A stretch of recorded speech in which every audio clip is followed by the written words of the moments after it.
Chandrashekhar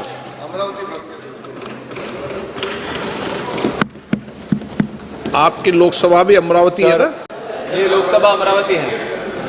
Sir, today I would like to speak in Telugu, sir, my native language, because this is a historic and an emotional moment for all of Andhra Pradesh, sir. సభాధ్యక్షులకు సహచర సభ్యులకు ఈ ప్రత్యక్ష కార్యక్రమాన్ని ఉత్కంఠంతో ఉద్విగ్నంతో వీక్షిస్తున్నటువంటి అశేష తెలుగు ప్రజానీకానికి మా అమరావతి ఆత్మ బంధువులకు నా హృదయపూర్వక నమస్కారాలు. ఆంధ్రుల కలల రాజధానిగా అమరావతికి చట్టబద్ధత కల్పిస్తూ అమరావతి ఆంధ్రప్రదేశ్కు ఏకైక రాజధాని అని ప్రస్తావిస్తూ దేశంలోనే మొట్టమొదటిసారిగా రాజధానిని నిర్మించే ఈ చారిత్రక ఘట్టంలో అమరావతి బిడ్డగా ఈ సభలో ప్రసంగించటం నాకు అదృష్టంగాను గౌరవంగాను భావిస్తున్నాను.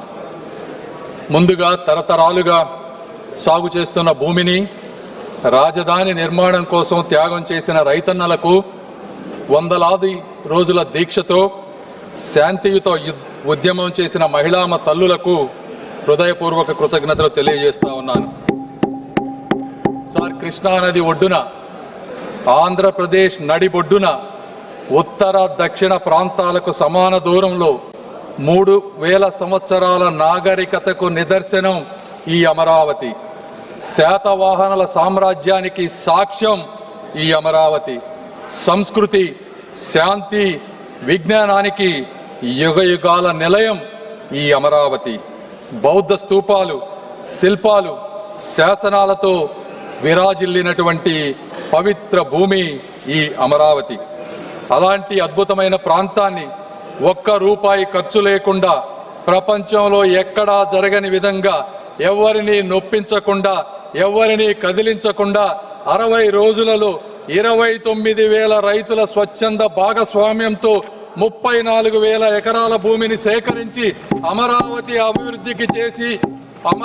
అభివృద్ధికి అంకురార్పణ చేసినటువంటి శక్తి, వ్యక్తి, నమ్మకం మా ముఖ్యమంత్రి శ్రీ గౌరవ నారా చంద్రబాబు నాయుడు గారు.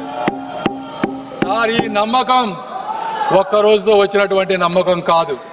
40 సంవత్సరాలుగా ఒక సుదీర్ఘ రాజకీయ ప్రయాణంలో ఇటుక పేర్చుకుంటూ పొద్దున లెగిసిన దగ్గర నుంచి పండుకునే వరకు ప్రజా సంక్షేమమే పరమావధిగా తన పూర్తి జీవితాన్ని త్యాగం చేసినటువంటి ఒక వ్యక్తిపై ఉన్నటువంటి నమ్మకమే ఈ అమరావతి. సార్, ఆ వ్యక్తిని నమ్మి, రాష్ట్ర హామీని నమ్మి ప్రపంచ స్థాయి రాజధాని వస్తుందని తమ పూర్వీకుల జీవనాధారాన్ని అక్కడ రైతులు వదులుకున్నారు. సార్, 2019 ఆంధ్రప్రదేశ్ జరిగినటువంటి సార్వత్రిక ఎన్నికల్లో ఆ రోజు ఉన్నటువంటి జగన్మోహన్ రెడ్డి గారు పాదయాత్ర చేసి ఊరు తిరిగి ఈ ప్రాంతం చిన్న ప్రాంతం, ఇక్కడ 3 రాజధానులు సరిపోవు, ఈ అమరావతిని ఆంధ్రప్రదేశ్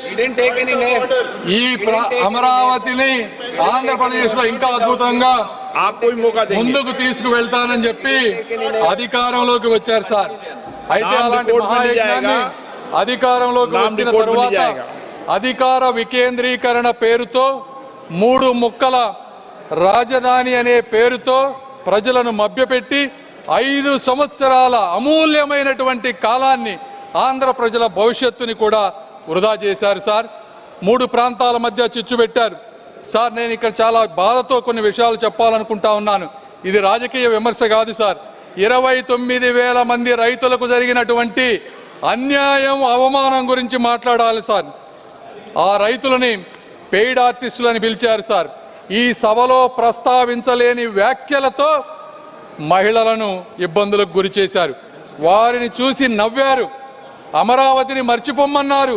30-40 సంవత్సరాలు తన భూమిలో పంటలు పండించిన రైతులు వారి గ్రామాల్లో తిరగటానికి ఐడి కార్డులు చూపించమన్నారు. సార్, 144 సెక్షన్ అమలు చేసి వారి స్వేచ్ఛను అడ్డుకున్నారు.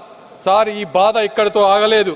న్యాయస్థానం నుండి దేవస్థానం వరకు 45 రోజులు మహాపాదయాత్రలో రైతులను అమానుషమైనటువంటి హింసకు గురి చేశారు. మేకులతో ఉన్నటువంటి లాఠీలతో వారిని కొట్టారు సార్. గర్భిణీ మహిళలపై బూట్ల కాళ్లతో తన్నారు. ఆఖరికి మహిళా దినోత్సవం రోజున ఆలయానికి వెళ్ళినటువంటి మహిళలపై కూడా దాడి చేశారు సార్. వారి భోజనంలో ఇసుక వేశారు. అయినా కూడా వారు ఎక్కడా కూడా వెనకడుగు